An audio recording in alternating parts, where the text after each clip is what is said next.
Yo, what's up? Gandang umaga. Kita nyo naman yung panahon, hindi ganun kaganda. Malakas ang hangin. Medyo tumila yung ulan pero baha sa ibang lugar. Anong gagawin ko? Papasok! Bagyo ka lang, breadwinner kami.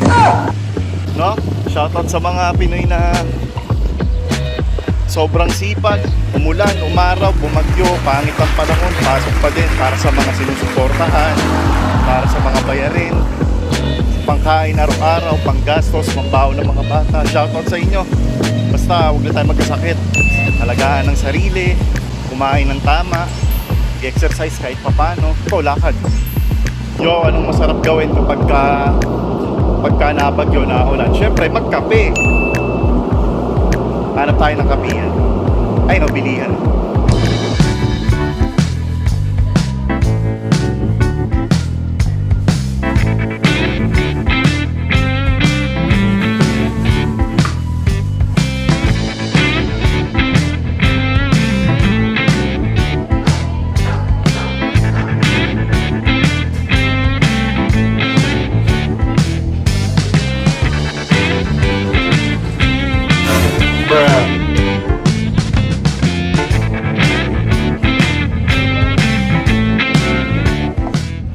Yo, baka ginagawa nyo rin to sa 7-Eleven.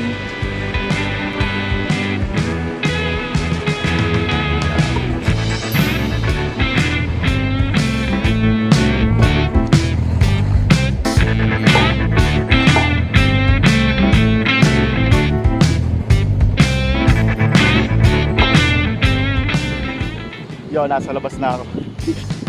Pinoy na Pinoy, no? Ang lamig ng panahon, bagyo, naka-ice coffee. Tapos pag nangaling tapat, nag-hot coffee. Yo, so balitaan ko kayo mamaya. Duty muna ako. Yun lang, peace. One eternity later. Yo, what's up? Pauwi na. Uwi tayong nakapaa. Ang lala nung baha doon sa linaanan ko. Walang tigil ang ulan, sobrang lakas pa din. Saka munting paalala lang, no? Kapag kaganto, masama yung panahon, bagyo, baha sa ilang lugar, magpaalam na lang sa boss kapag di kaya pumasok, huwag na pilitin. Ako kasi malapit lang ako dito sa trabaho ko, kaya konti lang yung bahang madadaanan mo. Pero pag di na kaya, hindi na rin ako papasok syempre. So yun guys, what's up? Sobrang lakas ng ulan, walang tigil. Simula nung pag-duty hanggang ngayon, grabe oh. Makikita nyo sa labas, nandito ako ngayon sa LRT, Buendia. So yun nga no, konting paalala lang, kapag ganito, duty ka ng bagyo, syempre, huwag mo rin kalimutan na magdala ka ng mga kailangan, mga payong, plastic, extra plastic, pambalot sa mga gamit kung hindi dapat mabasa, bota. Huwag din kalimutan na i-charge yung cellphone bago ka umalis kasi importante yan pang emergency. Para kahit matrap ka sa daanan, may pang-update ka sa mga mahal mo sa buhay. Yun lang, basta maging handa ka, kung pabayaan yung sarili mo. Siyempre, kahit kailangan mo ng pera, mas priority pa din natin yung kalusugan natin, yung mga mahal natin sa buhay, hindi dapat natin sila pinag-aalala, gano'n. Mas lagi tayong updated sa kanila. Yun lang, madaming salamat, hanggang sa muli. Thank you.